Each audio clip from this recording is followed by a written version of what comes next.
What's up everybody? My name's Tim. Today's video is my 2023 Ford Super Duty F350 getting a brand new dash cam. This dash cam is going to look just like a factory install. First time checking it out, but I think it's going to be awesome. Let's see here. I have a dash cam in my truck right now. It's a cheapo one that I put in there. It hangs down, it wobbles around. It's not very good. Looking forward to this one.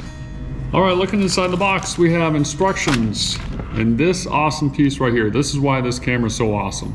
It looks like a factory installed part. It goes right up underneath your rear view mirror. Looks like part of the original factory housing. It's not some separate camera hanging out on the side. This is 4K up front with good night vision from what I've seen online. Rear camera with lots of wiring goes back to the rear window of my truck, 1080p. And another totally awesome thing about this is it has a power supply where you tap into your rear view mirror power. No searching for fuses, tapping into your fuse box. This is just a unplug the power going into your rear view mirror, put this cord in the middle, puts the power back to your mirror and powers up the camera. So here we go on the installation, then we're going to take it for a test drive. All right, we're going to go take a look at my truck. This is a 2023 Ford F350 Super Duty single rear wheel walling bed. The Super Duty was revised for 2023 from the previous generation that ended in 2022. You can see I have a cheapo camera there that just kind of hangs down. It's kind of a little bit in the way of the passenger looking out. You can obviously see it from the driver's seat. That camera is going to come out. This new one is going to mount right up underneath the, if I can see up underneath there, right up underneath there on the mirror mount. Should be behind the mirror, don't even see it from the driver's seat. So, here we go on the installation. All right, hopefully you can see well. I have not read any instructions. This is supposed to be super easy, so let's just see how it goes. And if I need to get into the instruction manual. So I need to get the cord out of the back of the mirror. There we go. Got a couple of supplied hex keys, or kind of, I guess they're Torx bits, really. Torx bits. You gotta find the one that fits your mirror mount. Not those. Yes, that one.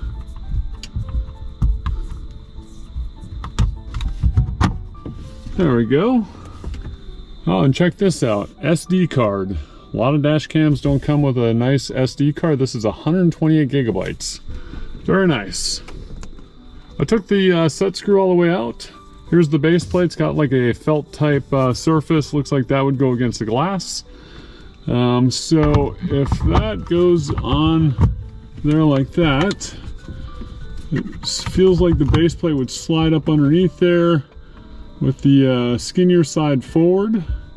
That would have the set screw aligned, and then that would match, the camera would clip into that, so that looks all logical. In the box there are two different set screws. I've got the shorter of the two set screws and a washer. So I'm going to put the mirror back on. Then I'm going to take the base plate right here. It's got kind of a felt type surface. I assume that goes up against the glass, which would make sense because there's clips down here for the camera. Slide that up and onto the camera mount, getting the hole aligned for the set screw. Feed the set screw up through the hole, and then use the supplied little Torx bit and tighten it down. Let's see if the shorter bolt tightens.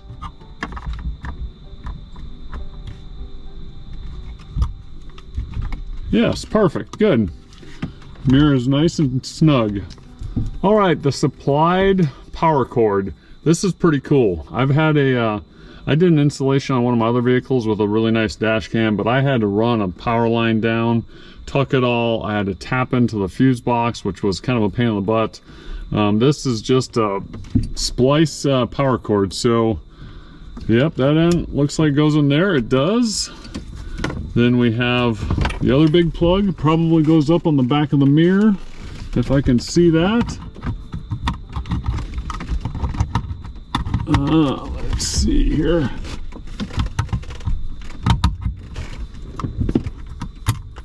All right, now the camera module has some cords. Let's see, here's a small cord here.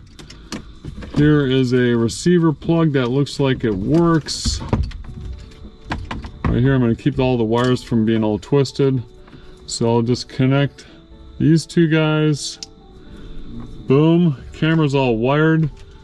Let's see, so there we go. There, I have a working dash cam, and that was minutes. Super easy. Obviously I got some wires hanging out. I'll work on tucking these, but wow, pretty dang easy. There's a supplied trim tool that you can use to pull down some trim. That's pretty handy. Actually, I'm gonna get my other dash cam out of the way here. I won't be using this anymore. Seeing if this comes off. I haven't done any research on this installation, just figuring it out because it seems pretty intuitive. But, yep, this feels like it pops down. There we go. I think we're gonna be able to stuff some wires up into here. Aha! There we go. Just pries on down with a supplied pry tool. So the big wire harness splice takes some strategic maneuvering to get it to sit flat up in there. It worked! Wow. That's a clean install. You don't even see it from the driver's seat. That looks fantastic. I'll pull the protective camera lens off. It looks factory. Same color, same finish. Tucked behind the mirror, looks fantastic. Can't even see it from the driver's seat. I'll spin the camera around here and we'll look at the outside. I turned off the bright overhead lights to not get such a reflection on the glass. We're going to take a look at the camera. If you can see it, the window's kind of reflective, but it's hanging down there right behind the mirror. Looks factory. Fantastic. It's not some separate camera hanging off to the side. Looks great. Be sure to install the SD card that's included. Looks like it goes in this slot right here. I've got the little connectors facing towards me. Oh, and that was the correct way. Front camera took maybe 10 minutes. Super easy plug and play. I didn't read through any instructions, didn't watch any install videos. It's just intuitive, super easy. There's the rear dash cam wiring. I will look into routing it, do some investigative work in my truck here. Probably going to tuck it up around the headliner up here, go around the A-pillar up top here, and I'll get back to you once I figure all that out. The rear camera install was much easier than I expected. I expected to fight some routing of the cable along the headliner and A, B, C pillars, but yeah, actually pretty easy. So there is the connection right there, rear camera to rear camera. You can see the tags, rear camera to rear camera, all good. I just stuffed it up in the headliner there. There's space up behind there. Use the supplied trim lever tool to just tuck the wire around the A-pillar. It's set up nicely, easily along that rubber trim there. Use the trim tool again around the B-pillar. Rubber molding at the top there, real easy. And then the back, there's the C-pillar. Use the trim tool, go around that real easily. And then I'm gonna go to the back seat so I can show you a little bit better what I did back there. All right, coming around here. Now I went down the passenger side. You could easily go down the driver's side too. I just went down the passenger side because that's the side up front by where in the mirror there where the wires were. There's plenty of wire. Matter of fact, way too much wire for just a truck. You know, this wire will be good for like maybe a station wagon or you know, a long SUV. But so as I came around here on the C-pillar, there's a gap up here. Now there's a sliding window here that slides this way, so it couldn't mount the camera here. I wanted to put the camera over here, out of the way, you know, so it's not getting hit by the sliding glass. So I just stuffed the wire up in here, and I don't think it's gonna fall down. I actually took the wire all the way down to here, doubled it back to somewhere over here, and then went back again. And then the connecting cable, which is up in there, kind of holds it in place too. But if it falls, I can always jam some, you know, piece of foam or something up in there. But I think it's good and secure. I wanted the camera mounted out of view from looking in the rear view mirror. I didn't want the wire or the cameras, you know, hanging down there, so I put it behind the headrest there on the left side of the truck, back seat. And then when I mounted it, I made sure to not have the camera shining right on the rear window defrost lines. It's shining between those. All right, got it all buttoned up again. The install went way more smoothly than I expected it to. The only challenge was getting all the wires back behind this panel to sit, you know, flush or flat, so you can get this panel re-secured. There's a big harness back there. I did tuck some wires back up into the headliner here to make that easier, and you know, had to move them around a couple times. There's a supplied zip tie. I didn't use that. I just moved the wires around and finally got to set flat. There's a big harness, the power harness there, that you got to find a spot for that to sit.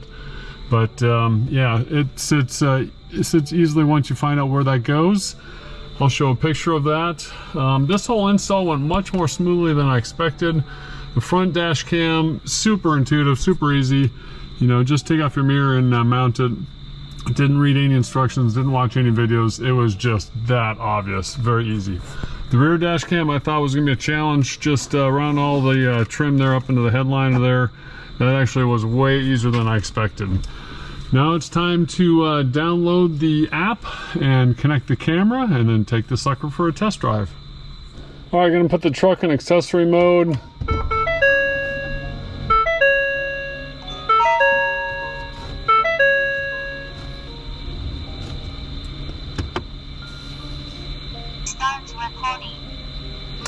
Camera said start recording, so I'm gonna open up the dash cam for the first time. The app, I agree. Add camera. It wanted to allow the app to use my location. I set okay on that. Let's see, install the camera and power it on. I did that and it's powered on. Install the camera and then connect the camera to the power supply and make sure the camera Wi-Fi is on. Okay. Please select the camera Wi-Fi and enter the password in the settings Wi-Fi option and return to the app after a successful connection. Connect to Wi-Fi. It opens up. Okay.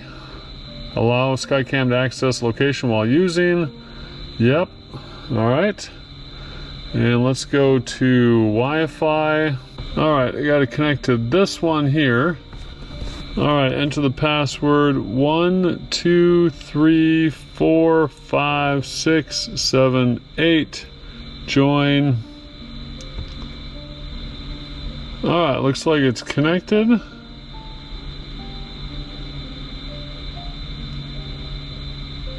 Hey, it's working. Oh, just took a picture. Oh, there's the rear dash cam. Success, and it's right side up. Oriented the arrow properly. You can see behind the truck, it obviously favors the driver's side because I put it behind the left headrest, but you can see all behind the truck back there. All right, I'm gonna go into settings. Let's see what we got here. Image resolution, it's at maximum. Video is 4K. Loop recording, 1 2 3 minutes. Let's do 3 minutes. Format the SD card. Let's go. Let's confirm it and format. It says format successful. All right, next up is take this thing for a test drive. So here we go for the test drive. First up is day drive, freeway driving. Excellent clarity during the day. You're going to see it's excellent at night too coming up. Front cam is 4K, rear cam is 1080p. Good clarity, good stability. It's not shaking or vibrating or anything. It captures excellent audio, both you hear around the vehicle as well as what's going on inside the vehicle, conversations, phone calls, things like that. Switching over to the rear cam here, you can see a vehicle I can pass. I just passed there. Good clarity out back. It does have the sun on the screen there in the upper right, so it's a little bit more muted, looking right into the sun, but still very good clarity. Back out front with the sun behind us, everything's crystal clear. Good time to talk about the file format. So the files on the microSD card are saved in a TS format. TS format files are not compatible with my Mac, as I found out. More on that in just a second, but the TS file format is compatible with a Windows-based PC. They play on my wife's laptop. As far as my Mac, I downloaded a utility called Handbrake. I was able to view, edit, and convert the files to what you're seeing here on my video now. And I was able to use those on the Mac in my video editor. If you're going to use your app to download the files, I've got my front camera set to 4K, and they're 3-minute loop videos that I have it set to, so they're rather large. It's going to take a while to download those files. The rear camera, what you're seeing here, is 1080p. Those files are a lot smaller, so they download a whole lot more quickly. Here is the app. I downloaded this video to my phone. Then I was using a screen record to get it into my MacBook. But this is a screen record off of a file that I downloaded straight from the camera to the app, phone, and then saved. In the app, you can change your playback speed. Here I sped it up 2 times. There's a 5 times coming up here as well. Kind of neat for reviewing a bunch of footage, looking for something more quickly. And then you can also slow something way down. So there's a 0.5 speed, there's even a 0.2 speed, which I use here. It's like super slow motion. You can pinch and zoom to spread out if you want to look at a license plate or something. You can kind of pan around a little bit within the field of view there. But here's the rear camera sped up, slowed down, and then you'll see as I come to a stop up here at the stoplight, I just pinch and spread with my fingers on the phone to kind of view license plates and kind of look around. You can look slightly left and slightly right within the confines of the screen there. To download dashcam videos out of your app and onto your camera roll, you just go into the app, click on album, brings up the videos, click on the video, and then click save at the bottom. This is a test of the audio recording of the dashcam. Doing some freeway driving at night.